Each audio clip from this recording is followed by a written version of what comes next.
Welcome to the latest instalment of the Carp Fix session film. You're joining me in Belgium on the extremely beautiful and picturesque Clover Lake. Now, Clover Lake has been a fishery for a number of years, but has recently been acquired by Embryo Angling.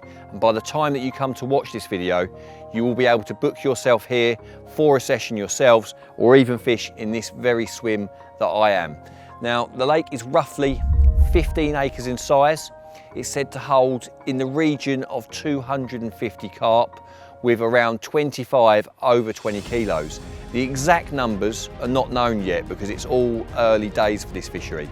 There's a real mixed bag of fish. Some extremely old ones, some newer sort of younger fish, some really scaly ones, but there are some tremendously beautiful fish to go at. Now, so far on this session, we've only been here a couple of days. We've already caught a epic 43-pound linear. There's another one down there in the sling that looks like a 40 to me. We've caught several other nice ones. And in this film, you're going to see us using a boat to place the rigs, going to the far bank, using an echo sounder, looking for spots, and dropping sort of one bite traps, dropping the rig, a few handfuls of bait, and then coming back to the swim. Myself and Ash are both here for a week, so we're going to have a bit of a social. We won't be moving. It's just a case of working the swim. We're going to be fishing with braided main lines, braided shock leaders and heavy leads, and fishing not completely hit and hold like snag fishing, but we're going to be fishing pretty sturdy. And there's some pretty thick weed out there. You're going to see some sort of epic boat battles, how to get fish out of the weed, how to sort of get them up when they get stuck, that sort of stuff. But one thing's for sure, it's going to be a great film. You're going to love it, and I reckon it's going to be a two-parter. So join us for our adventure here in Belgium.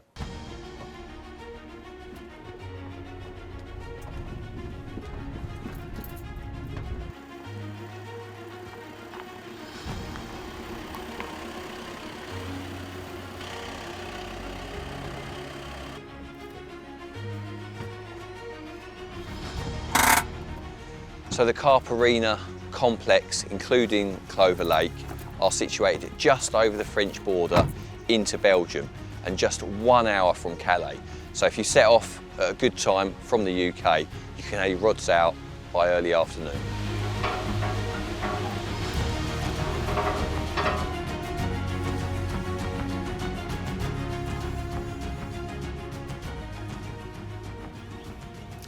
So this is the swim that I've chosen here at Clover Lake. Now, there's 3 swims to choose from. There's a point opposite that they call the oven, which is a double swim. There's another single swim down to my right, and then this one. Now, there's going to be 2 other anglers fishing during this week, and that does sort of put you in a bit of a quandary. It's not just where you think the fish are when you start, it's where you think the fish are going to be once there's angling pressure on the water. Now that's a big factor. There's not going to be the option to move during this week-long session, and I had to really pick one of these 3 positions. Now, the oven done 2 bites this morning to 2 English embryo lads that had come over, cast out really quickly yesterday evening, and caught a couple. Now, as much as that was appetising, or very tempting, should I say, I do feel that when the pressure goes on, 2 anglers over there fishing from a boat, maybe someone else in the corner over there, this swim has the most options. And when you can't move, a week is a long time. So my sort of feeling or sort of game plan is to pick a swim with the most options, so that throughout the course of the week, once the pressure is on the water, you know, you have got options to place rods in different areas. And I think this swim has that.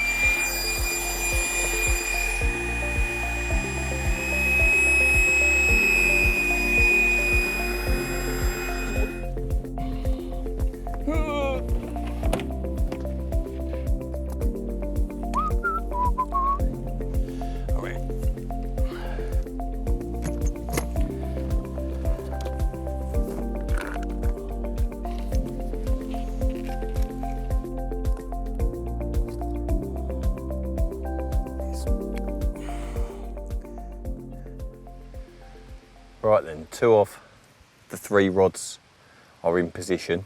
The first one I placed, there's like a massive canopy out there at the furthest point from the swim, and to the side of this canopy, this huge overhanging canopy, is an island, and at the back of this island is a little passageway. Now I'm almost certain fish will pass through there at some point during this session. It just looks like a real natural funnel point. Now when I led it around under the big overhang, it was quite soft under there, and it was also pretty deep, surprisingly deep, and there was also a lot of like small branches. I felt the lead sort of bouncing off as I was feeling around. It just didn't feel great. It looked quite patchy, but off the back corner of the island, near this like passageway that passes through, it's much shallower. It's about 4 foot deep, 4.25 foot deep, something like that. So what's that, a metre and a half, and it's absolutely rock hard. So that rod, I'm pretty happy with that one. I think that's a good spot. No, the bottom was noticeably harder in comparison to where else I'd led it up. The middle rod I put sort of halfway down between the back of that island and this snag bush here. As I was sort of feeling around out there, it just felt a little bit firmer. I think it's all good. Yeah. Like firmer than the average silty, because it is very silty, this lake. You know, it's got a lot of trees around it, a lot of leaf matter probably goes in, weed beds dying every year and whatnot. It does feel like it's quite a silty lake. So yeah, I've picked a firmer area there. I wouldn't say I'm like really confident on that rod yet, because when the lead was hitting the bottom, lots of bubbles were coming up, and doesn't fill me with lots of confidence. But at the same time, it's the first night. I don't want to sort of overcommit to anything. So with those two rods, I've got like three big handfuls of like mixed 15 millers and tiger nuts directly over the rig. In the murky water, I want some real attraction around the hook bait to help them find it. And then I put 3 sort of half handfuls like loosely spread around the area the size of a bivvy. So just spread a little bit around, just trying to intercept anything that might go past the hook bait. So that's those 2 rods. We're now out on the left-hand side of the swim, and the left-hand margin has got loads and loads and loads of overhanging trees down it. It looks like a pure, like a carp nest, as I would call it. But at the same time, when you're fishing parallel to the margin, it would be absolute suicide to fish there. Now, having spoken to Mikkel, who is controlling the fishing on here at the moment, he said that when you fish into this bank, if you fish too far towards that corner, the fish know, they dart back in there, and you've got to be out in the boat really fast. So I don't really want to fish like that if I don't have to. Also, just up the bank from me here is a fallen tree in the water, so I'm sort of splitting the difference. I've come halfway out of that corner, so like I must be 70 to 80 yards out of the corner, and I'm probably 30 yards away from that snag. I'm just going to look for just a better drop again along this tree line, minimal baiting. I'm just fishing for one bite to start with. Obviously I know nothing about the lake. These are not necessarily my spots for the week. I'm going to let the fish tell me where I need to put my rods throughout the course of the session, but at the same time I do think the far bank absolutely screams carp. So yeah, let's chat. Let's find this final little hard spot off this margin and get it out there. Could be a good marker, that. Marge's hair. It's not Marge. Marge has got upright hair. What am I talking about? It's the Undertaker's hair. Right, let's see what old Marge's hair feels like. Feels good.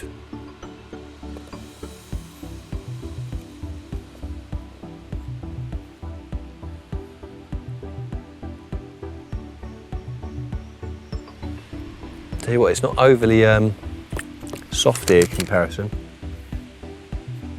You get this weird sensation. It's like, it feels like the lead's falling over as it hits the bottom, but I don't think it's that. I think it's like bouncing off the twigs every now and again. I like that. Just to the right of Marge's hair. Plenty of depth, that. Right. You might wonder why I don't do the bouncing of the lead with the rig. Now, there's one reason for that.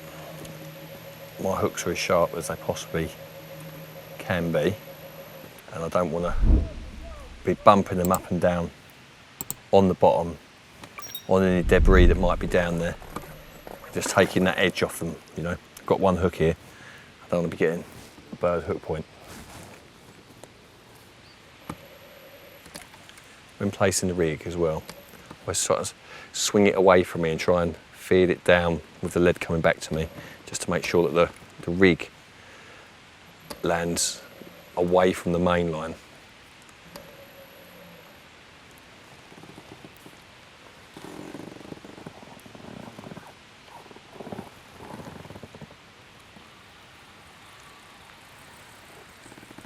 Like that. And now be really careful not to move the lead. Get nice and close to where the line's pointing into the water.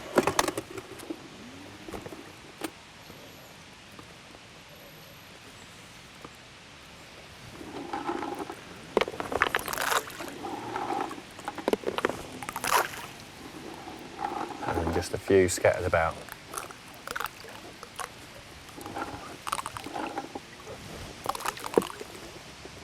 That's enough. Another thing to look out for is your leader knot.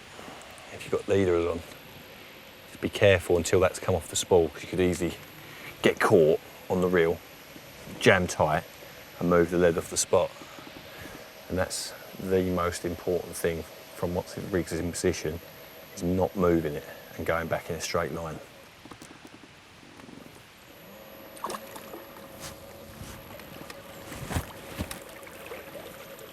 What leader knot is out, tip under the water, and away we go.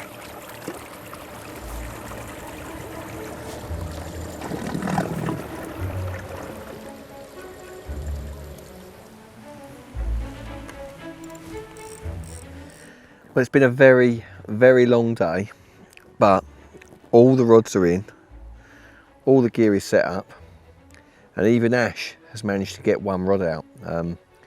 Funny story that, as it goes. We'd seen some fish round to the right hand side of the swim. In fact, the majority of all the activity that we've seen in the short time we've been here has been round to the right hand side, just off of a point that juts out up there. Anyway, so we went out there. Ash dropped his rod, gets it on the spot, gets a bit of bait round it, starts coming back. About halfway back, he decides to start having a little bit of a chuckle at Rob Burgess's expense, because Rob had dropped a rig whilst in France with Scott today, got halfway back to his swim, or most of the way back, and run out of line. So Ash was laughing at Rob when exactly the same thing happened to him. Oh, you've run that line. You're not going to get there. Oh no! That's devastating. So close as well. It was quite funny, but we had to go and re-drop the rod. He's borrowed one of my rods that's got plenty of braid on it. So yeah, I think it's a funny story, and one that might just end in a big carp, because like I say, that's where we saw the activity. And if I was putting my money on one of the rods to explode into life, I reckon it's going to be that one.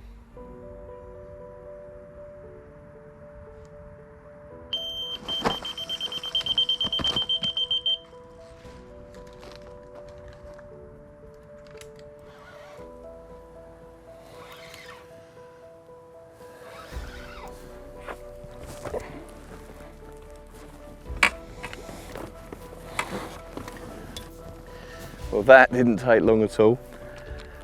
The right hand rod of my 3 out towards the back corner of that little island.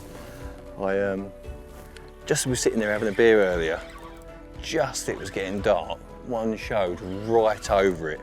I'll say right over it, obviously I wasn't 200 yards away looking at it, but it looked very, very close. And we've not even gone to bed yet, and we are in.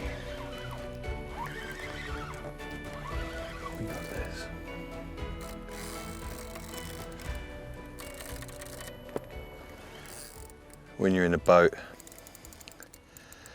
playing fish on braid, just take it really easy. No need to pull hard.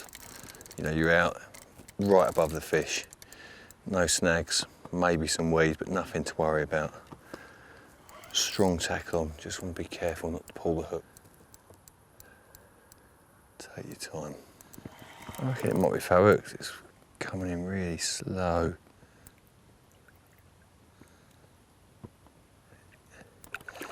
Is it foul hooked or is it just wrapped up?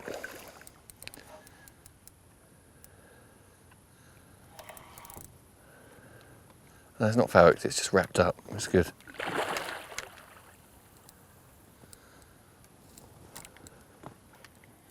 Oh shit. I'm gonna cut your leg in half with the brace. I'm gonna saw you up. Texas Chainsaw Massacre.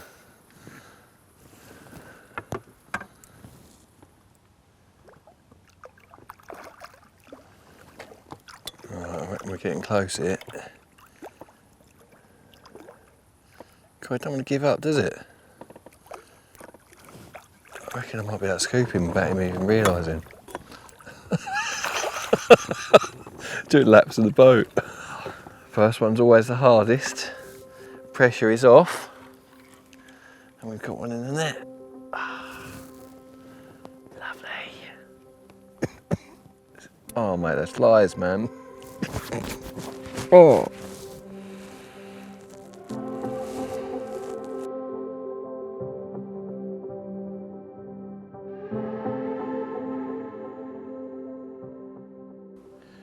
Right, the fish is in the sling, getting his breath back.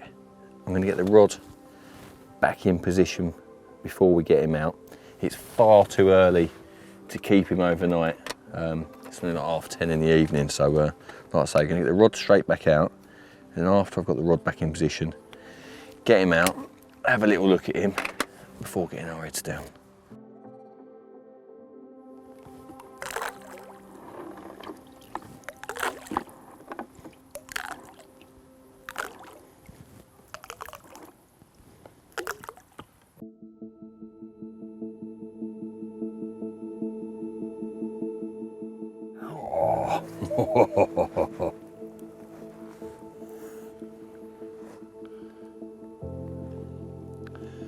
Well, would you check that out? First bite here at Clover Lake, and a 38-pound mirror of epic proportions. Two lovely scales on its flanks. Came from the long rod right out the back by the island, in shallow water, roughly 4.5 feet, and came on a cell, matched the hatch wafter over tiger nuts and 15mm banoffee boilies.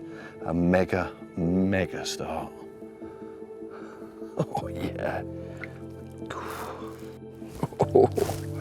Well, as far as first bites go, they don't get much better than that. Clover Lake Gold.